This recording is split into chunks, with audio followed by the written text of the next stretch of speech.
सारे व्यूअर्स को मेरी राम राम। आज की वीडियो शुरू करने से पहले मैं आप सबसे एक रिक्वेस्ट करना चाहूंगा कि इस वीडियो को मैक्सिमम शेयर करो अपने दोस्तों के साथ, पेरेंट्स के साथ, रिश्तेदारों के साथ, भाई बहनों के साथ। सब के पास ये वीडियो जानी चाहिए ताकि हर आदमी अलर्ट हो और किसी किस्म की ठगी का शिकार ना हो। अब वीडियो में मैं सबसे पहले आपको बताना चाहूंगा कि हमारे पास बहुत सारे मैसेज आते थे कि एक्साइज इंस्पेक्टर लगने के लिए कितने पैसे देने पड़ते हैं, इनकम टैक्स इंस्पेक्टर लगने के लिए कितने पैसे लगते हैं, सीबीआई सब इंस्पेक्टर बनने के लिए कितने पैसे चाहिए। यहां तक कि एक बच्चे का तो ये भी मैसेज आया था कि हम फाइनेंशियली बहुत वीक हैं, हम कोई पैसा नहीं दे सकते, क्या हम एसएससी की तैयारी करें, मैं इसके लिए अपनी जी तोड़ मेहनत करूं या ना करो। हमने बहुत सारे लोगों के तो मैसेज दिए थे, लेकिन जब इन मैसेज का फ्लड आने लगा, हमारे पास बहुत सारे मैसेज आने लगे, तो निशांत ने एक वीडियो बनाई थी कि मुझे इंस्पेक्टर बनने में कितने पैसे लगे, एक इंस्पेक्टर बनने के लिए कितने पैसे चाहिए। जिसने ये वीडियो ना देखी हो भाई वो जाके वीडियो देख लो ताकि आपके सारे डाउट क्लियर हो जाएं। आई बटन में इसका लिंक मैं दे। इसके बाद मैं आपको बताना चाहूंगा कि 2018 में यानी 2018 के थ्रू निशांत ने जब ज्वाइनिंग आई थी और उसने ज्वाइन कर लिया था, तो उसके बाद एक फोन आता है उसके पास जिसमें उसको कहा गया कि मैं एसएससी हेडक्वार्टर से बोल रहा हूं, आपके 2019 में इतने मार्क्स हैं, ये आपका नाम, पेरेंट्स नाम, उसने सारी इंफॉर्मेशन दी और बताया कि आपकी कौन सी पोस्ट मनपसंद है, आपको कौन सी पोस्ट चाहिए। तो हमने सोचा शायद हेडक्वार्टर से फोन आया होगा, तो निशांत ने कहा कि मैं तो 2018 के थ्रू ज्वाइन कर चुका हूं, मेरी मनपसंद पोस्ट मुझे मिल चुकी है। ये सुनते ही सामने वाले ने फोन काट दिया। उसके बाद कोई कांटेक्ट उसकी तरफ से हमारे को नहीं मिला। तो हमने उस वक्त बड़ा लाइट लिया कि शायद ये एसएससी से ऐसा आया हो फोन या कुछ हो।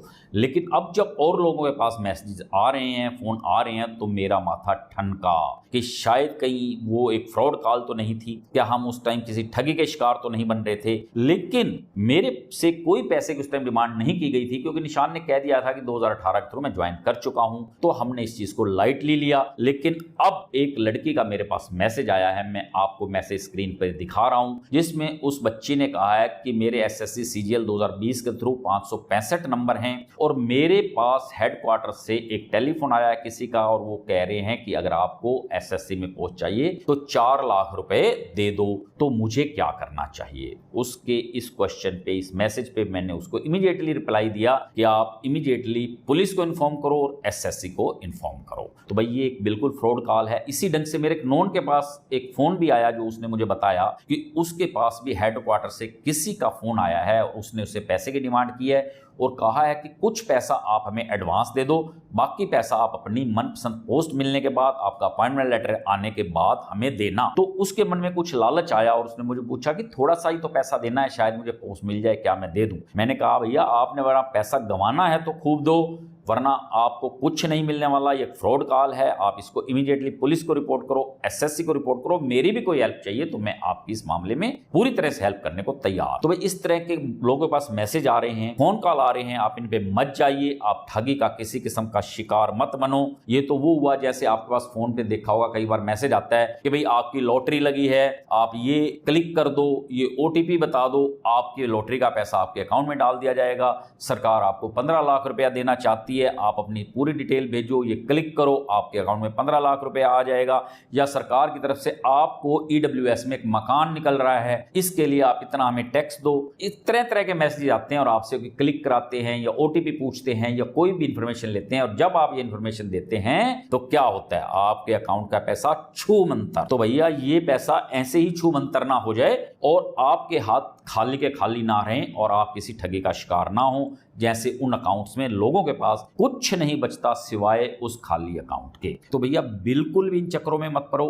एक चीज मैं आपको और बता दूं कि एसएससी में पूरी तरह से ट्रांसपेरेंसी है। आपने देखा ही होगा, आपको आंसर की दी जाती है, आप अपने क्वेश्चन मिलान करो, अगर आपको कोई लगता है क्वेश्चन गलत है तो आप क्लेम कर सकते हैं, एसएससी को बता सकते हैं, और एसएससी के द्वारा भी अगर कोई गलती की गई है तो उसको सुधार किया जाता है। भाई पूरी तरह से वहां ऑनेस्टी है, ट्रांसपेरेंसी है।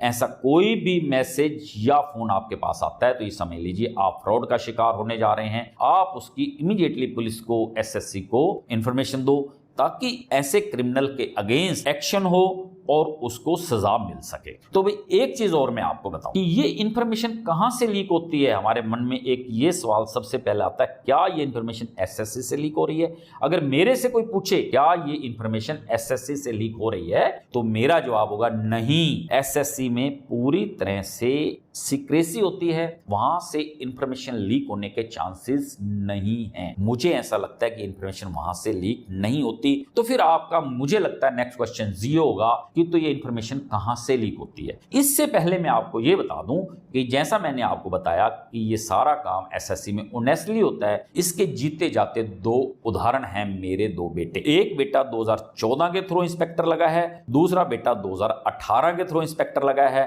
किसी से कोई पैसे की डिमांड नहीं हुई, कोई पैसा नहीं लगा, अपनी ही मेहनत से लगे। तो ऐसे में कम से कम सैकड़ों स्टूडेंट्स को जानता हूं जो मेरे स्टूडेंट हैं या मेरे जानकारी में हैं, जो कोई ना कोई पोस्ट एसएससी से ले चुके हैं, जिनका कोई पैसा नहीं लगा, उनके सिर्फ और सिर्फ उनकी अपनी मेहनत लगी। तो भाई आप भी ऐसे अपनी सिर्फ मेहनत लगाओ, पैसों के चक्करों में मत पड़ो, किसी फ्रॉड का शिकार ना हो। हाँ, तो अब मैं अपनी पुरानी बात पे आता हूं कि इंफॉर्मेशन कहां से लीक होती है। अगर एसएससी से लीक नहीं हो रही तो कहां से? तो देखो, अगर हम किसी कैफे से अपना फॉर्म भरवाते हैं, वहां से ये इंफॉर्मेशन लीक हो सकती है। हम कहीं से फोटोकॉपी एडमिट कार्ड कराते हैं या और डॉक्यूमेंट्स कराते हैं, वहां से ये इंफॉर्मेशन लीक हो सकती है। अपना एडमिट कार्ड कैफे से निकलवाने जाते हैं, वहां से इंफॉर्मेशन लीक हो सकती है। हमारे डॉक्यूमेंट्स कहीं गुम हो गए, फोटोकॉपी कहीं रह गई, वहां से इंफॉर्मेशन लीक हो सकती है। और उससे भी बड़ी बात, आजकल आपने देखा होगा कि YouTube पे सैकड़ों प्लेटफॉर्म हैं जो आपको एनालिसिस करते हैं कि कितनी कट ऑफ जाएगी किस पोस्ट के लिए।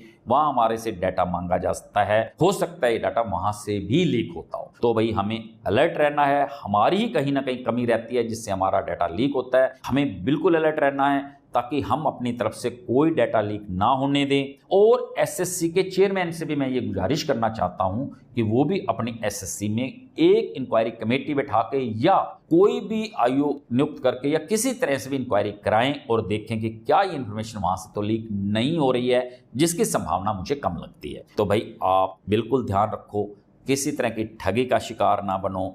ऐसा ना हो कि आपके हाथ खाली रह जाएं, आप ठगे के ठगे महसूस करें। इसलिए इस वीडियो को मैक्सिमम शेयर करो, अपने पेरेंट्स को भी दिखाओ, वो भी अलर्ट रहें, ताकि अगर इस तरह का आपके पास कोई फोन आता है तो वो भी आपको समझाएं कि ये सिर्फ ठगी है और कुछ नहीं है। अपने छोटे बहन भाइयों को, दोस्तों को, या आप एस्पायरेंट नहीं है एसएससी के तो और जो हैं उनको ये वीडियो भेजो ताकि सब लोग ये देखें और किसी किस्म के फ्रॉड का शिकार ना बने। Thank you.